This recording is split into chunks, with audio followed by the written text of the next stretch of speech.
सर्वमङ्गलमाङ्गल्ये शिवे सर्वार्थसाधिके शरण्ये त्र्यम्बके देवी नारायणि नमोऽस्तुते।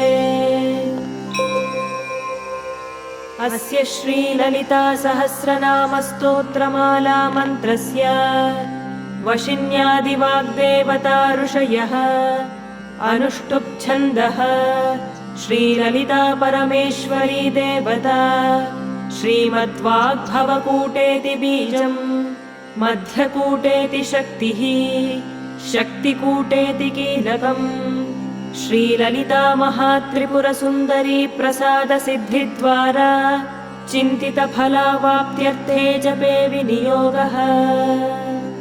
ध्यानम्